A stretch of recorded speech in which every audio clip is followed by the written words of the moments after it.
ప్రభునందు ప్రేమటువంటి దేవుని బిడ్డలారా, మరలా దేవుడిచ్చినటువంటి ఈ యొక్క మంచి ఈ తరుణము సమయాన్ని బట్టి దేవునికి కోట్లాది కృతజ్ఞతాస్తుతులు. మీ అందరికీ నా హృదయపూర్వక ధన్యవాదాలు. ప్రియులారా, కొద్ది నిమిషాలు మరలా మనం దేవుని యొక్క వాక్యాన్ని ధ్యానం చేసుకుందాం, ప్రార్థన చేసుకుందాం. మమ్మల్ని మిక్కిలిగా ప్రేమించే యేసయ్యానికి వందనాలు. శ్రేష్ఠుడా, మహాపరిశుద్ధుడా, శక్తిమంతుడా, గొప్ప తండ్రి, ఒకే ఒక నిజరక్షకుడైనటువంటి యేసయ్యానికి స్తుతులు. నీ సన్నిధి మాకు నిత్యము తోడుగా ఉండి నడిపించుటకు సహాయం చేసి పెట్టము. కొద్ది నిమిషాలు ప్రభు నువ్వు మాట్లాడి మహిమ తెచ్చుకో నాయనా. అనేకులు ప్రభు పాపులు పరిశుద్ధులుగా మార్చబట్టుకు సహాయించు. అనేకులు తాము తగ్గించుకున్న వారిగా చేయం. అన్ని విషయాల్లో ప్రభు నీ దేవులతో నింపి మహిమ తెచ్చుకోమని యేసయ్య శ్రేష్టమైన నామములో ప్రార్థిస్తున్నాం తండ్రి, ఆమేన్. ప్రభునందు ప్రేమటువంటి దేవుని బిడ్డలారా, మత్తయి సువార్త 18వ అధ్యాయము మొదటి వచనం నుండి చదువుకుందాం. మత్తయి సువార్త 18వ అధ్యాయం మొదటి వచనం నుండి.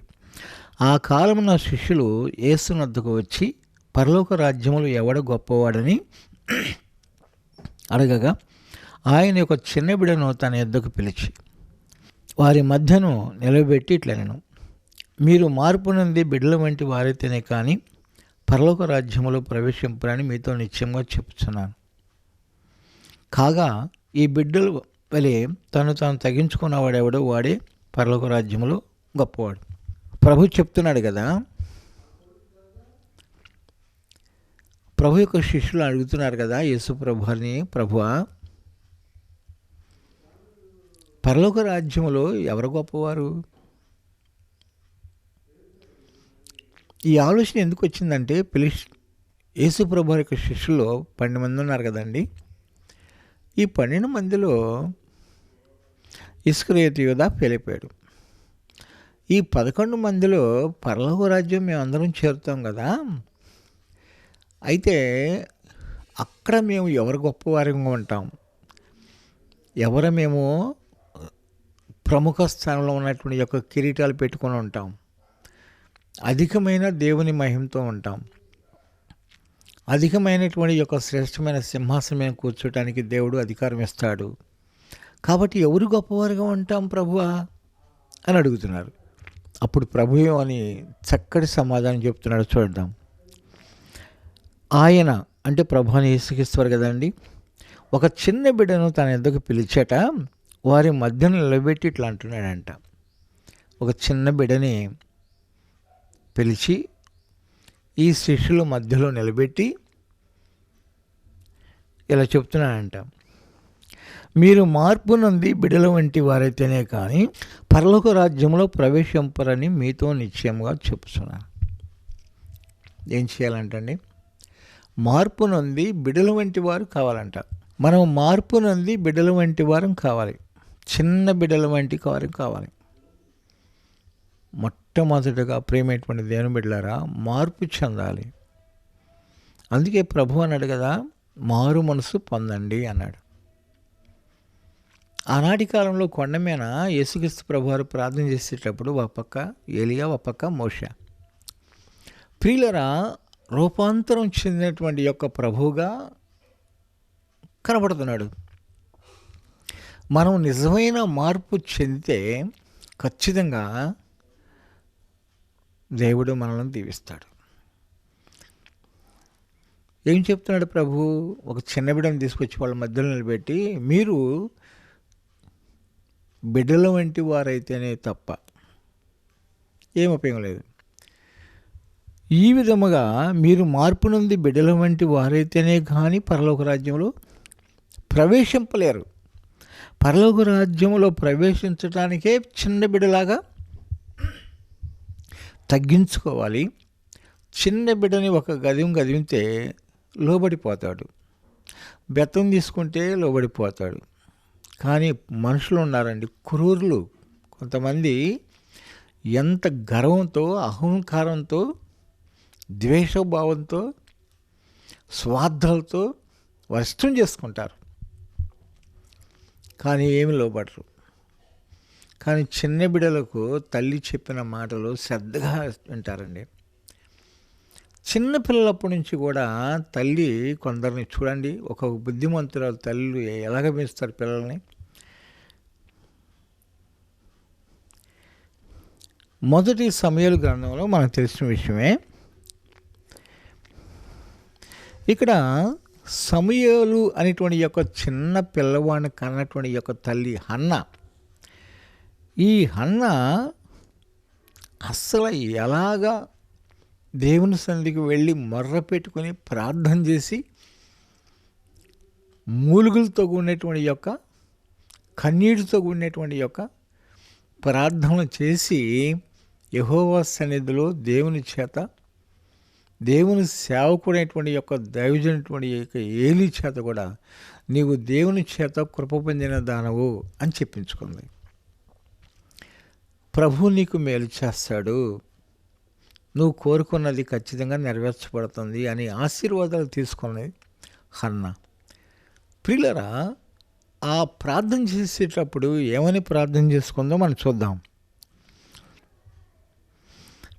ఈ హన్నా అట బహు దుఃఖాక్రాంతురాలి వచ్చి యెహోవా సన్నిధిని ప్రార్థన చేస్తూ బహుగా ఏడ్చుచు, సైన్యములకు అధిపతి యెహోవా, నీ సేవకురాలనైనా నాకు కలిగి ఉన్న శ్రమను చూసి నీ సేవకురాలనైనా నన్ను మరొక జ్ఞాపకం చేసుకొని నీ సేవకురాలనైనా నాకు మగపిల్లను దయచేసిన ఎడల వారి తల మీదకి క్షవరపు కత్తి ఎన్నటికి రానీక వాడు బ్రతికి దినములంటూ నేను వారిని యెహోవాకు నీకు అప్పగింతునని మొక్కుబడి చేసుకొనెను.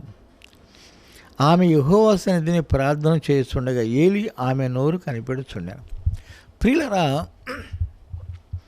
అలాగా ప్రార్థన చేసేటువంటి యొక్క మహా కృపగైనటువంటి యొక్క తల్లి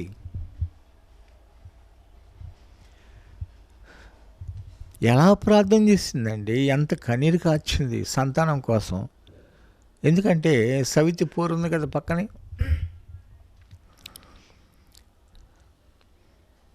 అపహసిస్తుంది, హేళన చేస్తుంది. హన్నా అనేటువంటి యొక్క ఈమెకు మొదటి చేసుకున్నటువంటి యొక్క ఈమెకు పిల్లలు లేరు, యెహోవా సంతానం ఇంకెవలా. పెనిన్న తర్వాత చేసుకున్నటువంటి యొక్క పెనిన్నకు సంతానం కలిగింది, దేవుడు ఇచ్చాడు. ఇక చూసుకో అదిరిపాటు. అక్కడ హన్నా ఏడ్చుకుంటా ఉంది. కొన్ని సంవత్సరాలు సంతానం లేకపోయేసరికి యెహోవా సన్నిధికి వెళ్ళి దుఃఖాకురాంతురాలై ఏడుస్తూ ఉంది, ప్రలాపిస్తుంది. యెహోవా, నా ప్రార్థన, నా మనవిను. ద్రాక్షారసము కానీ మత్తు పానీయం కానీ నేను పుచ్చుకోను. నీ సన్నిధిలో నేను ఏడుస్తున్నాను, ప్రలాపిస్తున్నాను, ప్రార్థన చేస్తున్నాను. నాకు ఒక బిడ్డని ఇస్తే తిరిగి నీకే ఇచ్చేస్తా. ప్రియమైన దేవుని బిడ్డలారా, ఎలాగా మంచి సహృదయంతో ఆ బిడ్డ, ఆ తల్లి ఎలా ప్రార్థన చేస్తుందో. అయితే తను చేసిన ప్రార్థనకు ప్రతిఫలంగా ఖచ్చితంగా తను గర్భవతి అయింది. దేవుడు సహాయం చేశాడు, మరి చక్కటి కుమారుని ఇచ్చాడు. ఆ బిడ్డకు సమూయేలు పేరు పెట్టుకున్నది. ఆ తర్వాత సంవత్సరానికి ఒకసారి షిలోహు ప్రార్థన మందిరం అనేటువంటి యొక్క ఆ యొక్క మందిరంలోకి వెళ్ళి బలు అర్పించుకొని ప్రార్థన చేసుకొని అక్కడ అర్పణ అర్పించుకొని వస్తారు. నేను పాలు మానిపించే వరకు రాను అని చెప్పినటువంటి యొక్క తల్లి తన బిడ్డను తీసుకుని ఏం చేసిందంటే, పాలు మానిపించిన తర్వాత 24 వచనం, మొదటి అధ్యాయం 24.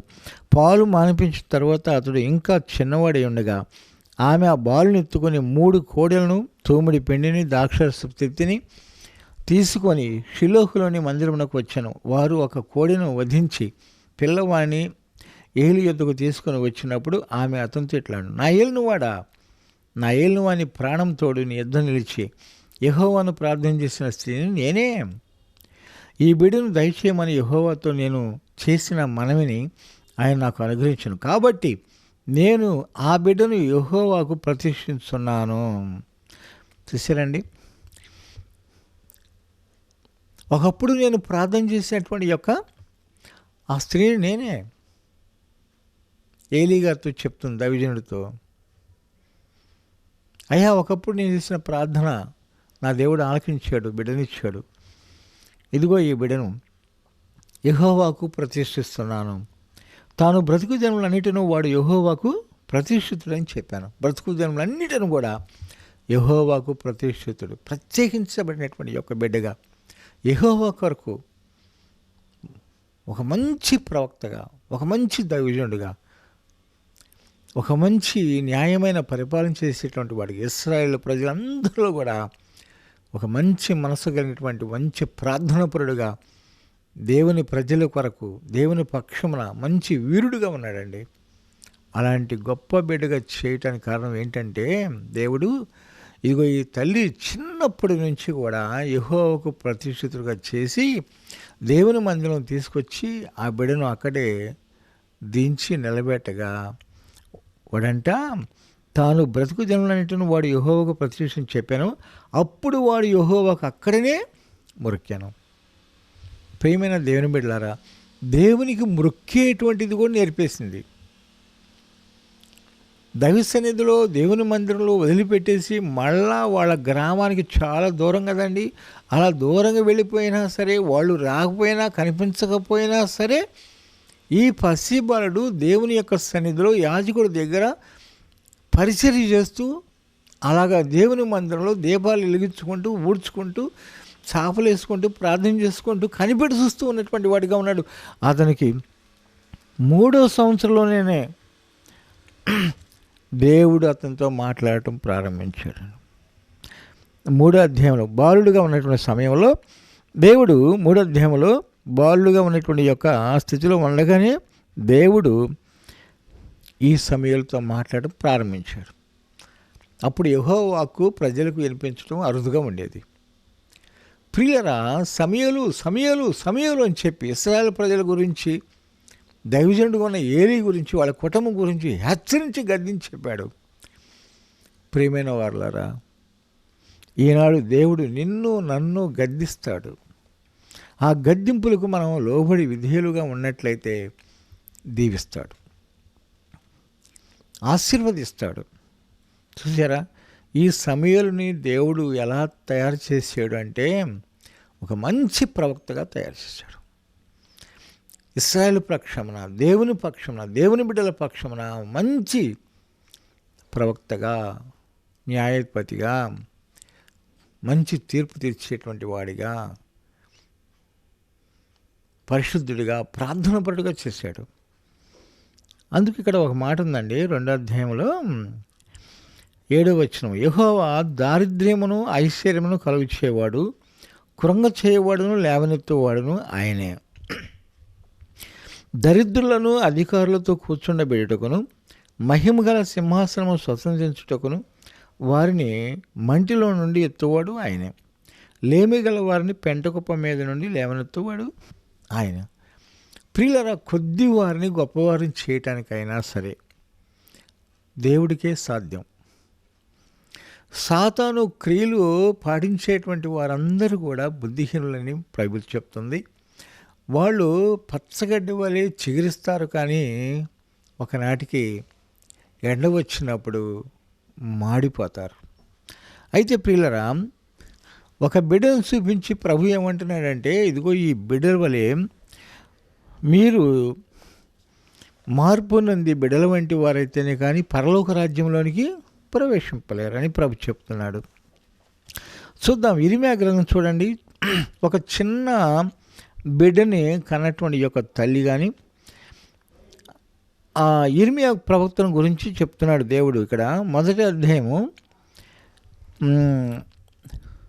4వ వచనం చదువుదాం. యెహోవా వాక్కు నాకు ప్రత్యక్షమై ఎలాగో సెలవిచ్చెను. గర్భములో నేను నిన్ను రూపింపక మునిపే నేను ఎరుగుతిని, నీవు గర్భము నుండి బయలుపడక మునిపే నేను నిన్ను ప్రతిష్ఠించుతిని, జనములకు ప్రవక్తగా నేను నియమించుతిని అని చెప్తున్నాడు.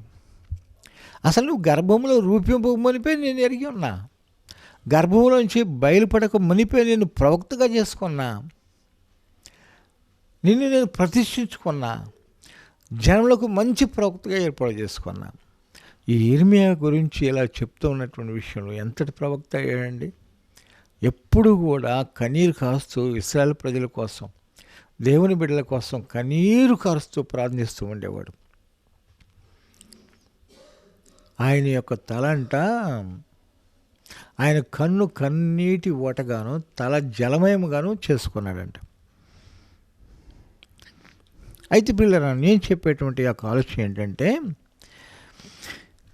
ఇక్కడ ప్రభు చెప్పిన మాట ప్రకారముగా ఏమంటున్నాడు ప్రభువు, మీరు మార్పు నొంది బిడ్డల వంటి వారైతేనే కానీ పరలోక రాజ్యంలో ప్రవేశింపలేరు. అసలు పరలోక రాజ్యంలో ప్రవేశించాలంటేనే మార్పు చెందినటువంటి వారిగా, చిన్న బిడ్డల లాంటి వారిగా ఉండాలి. చూసారా, ఇప్పుడు హన్న చిన్న బిడ్డను పెంచింది. ఎలా చిన్న వయసులోనే పెంచేసి ఆమె భక్తి నేర్పింది కనుకని దేవుని ఆలయంలోకి వచ్చి మోకరించాడు, అక్కడే నమస్కరించాడు యెహోవాకు.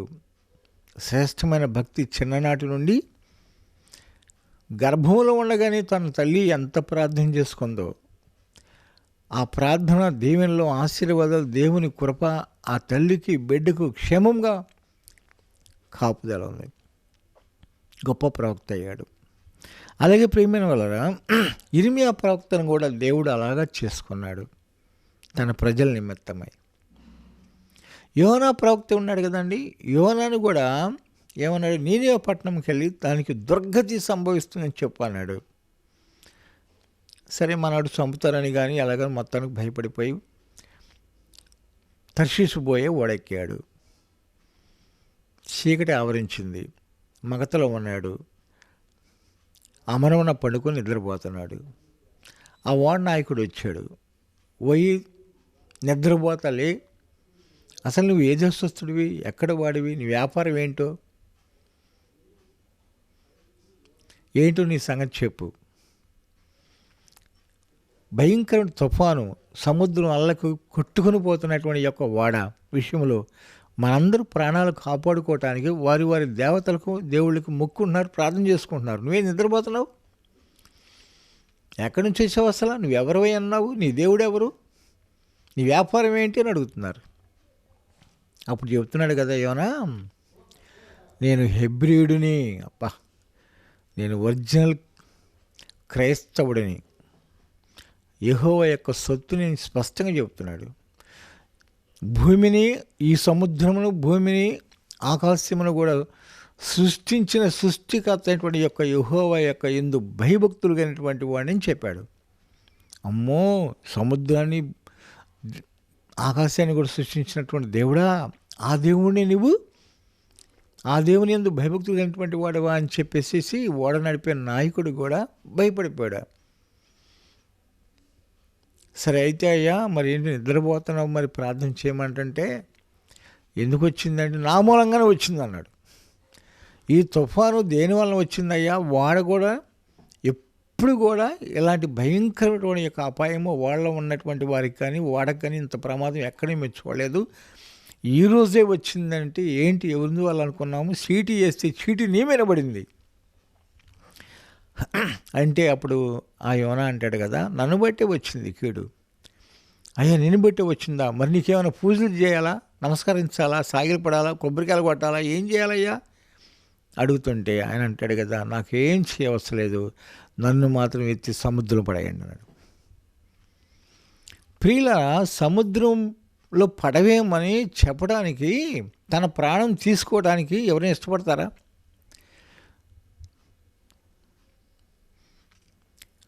ఎంత నీతిమంతుడైనా, ఎంత పరిశుద్ధుడైనా దేవుని ఎడల చేసిన తప్పును బట్టి నన్ను చంపండి అనేటువంటి వారిగా ఉంటారా?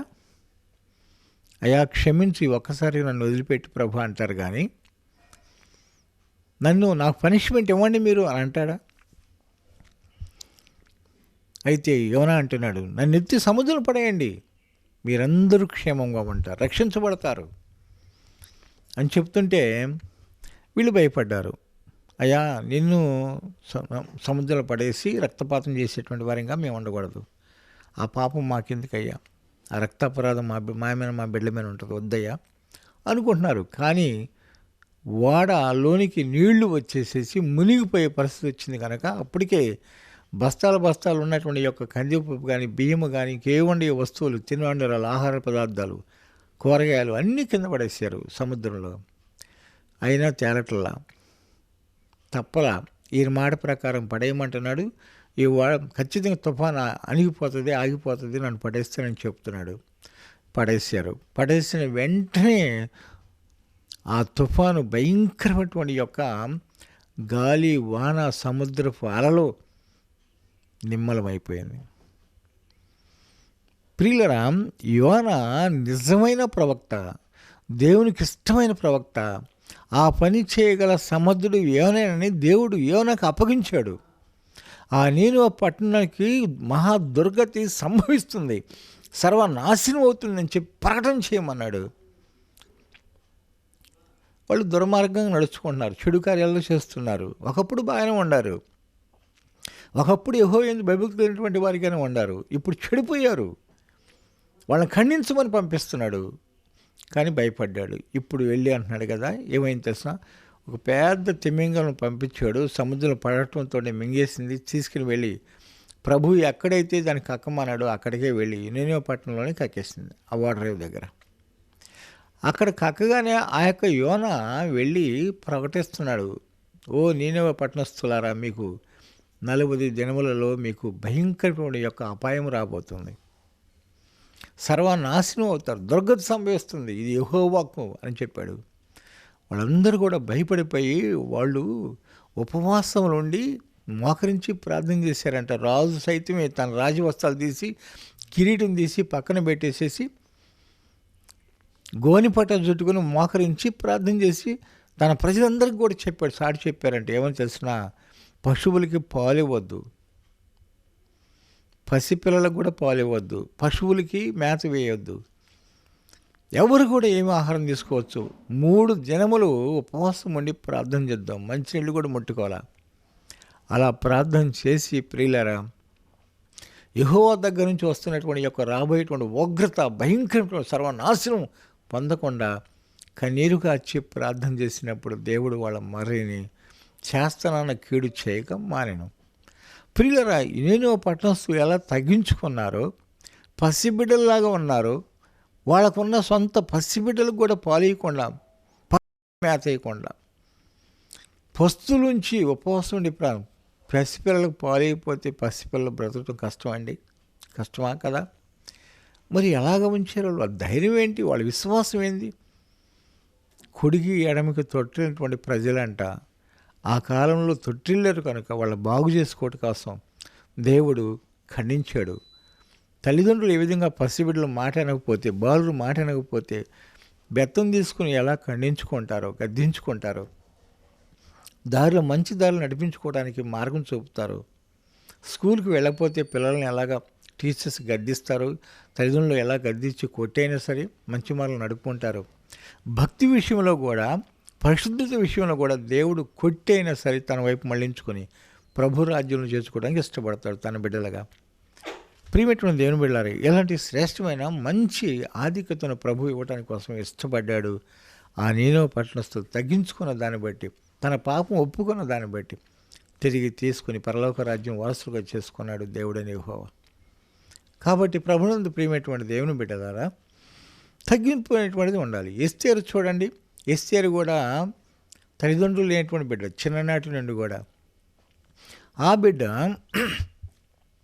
చిన్న వయసులో నుండి కూడా పినతండ్రి యొక్క మొద్దుకాయ దగ్గర వదిగొది పెరిగింది, పరిశుద్ధురాలుగా పెరిగింది, విశ్వాసపరాలుగా పెరిగింది.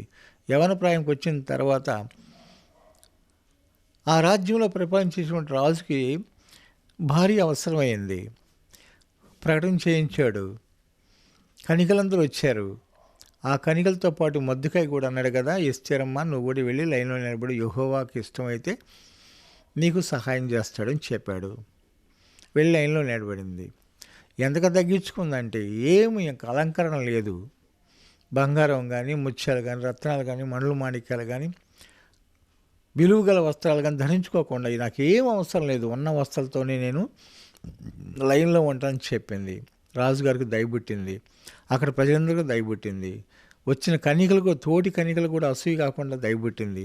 ఏం జరిగింది తెలిసిన, ఈమెను సిద్ధం చేసి, ఎస్తేరుని చూడగానే సిద్ధం చేసి రాణిగా తీసుకొచ్చి నా ప్రక్కన కూర్చొని పెట్టండి, వస్తీకి బదులుగా కిరీటం ఈ బిడ్డ మీద పెట్టండి, ఈమె నాకు భారీగా రాణిగా స్వీకరిస్తున్నానని చెప్పాడు. ప్రియమైనటువంటి దేవుని బిడ్డలారా, ఎంతగా తగ్గించుకుంటే దేవుడు మనల్ని హెచ్చిస్తాడు, దీవిస్తాడు, ఆశీర్వదిస్తాడు, గొప్ప చేస్తాడు, పరలోకానికి చేర్చుకుంటాడు. మార్పు నంది బిడల వంటి వారిగా తగ్గించుకుంటే యేసు ప్రభువారు కూడా తను తాను తగ్గించుకుని అలాగా మహాప్రవక్తగా, దేవుడిగా, దేవుని కుమారుడిగా సింహాసనాసనుడై ప్రపంచంలో పరలోకమందు గొప్ప ఆసనుడై ఉన్నాడు. ప్రార్థన చేసుకుందాం.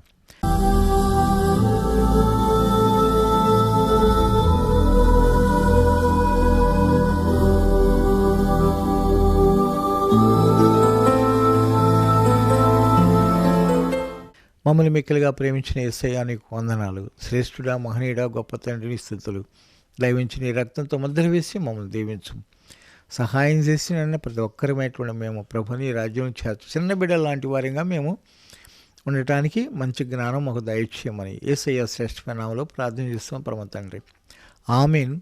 ప్రభు మనల్ని దీవించి ఆశ్రయించి ఆయన హస్తాల్లో పెరిగేటువంటి యొక్క భక్తులంగా, బిడ్డలాంటి వారిగా ఉండి, మార్పు చెందినటువంటి వారిగా ఉండి దేవుని రాజ్యానికి వారసులుగా ఉన్నట్లుగా ప్రభు సహాయం చేయను గాక. ఆమీన్. వందనాలండి.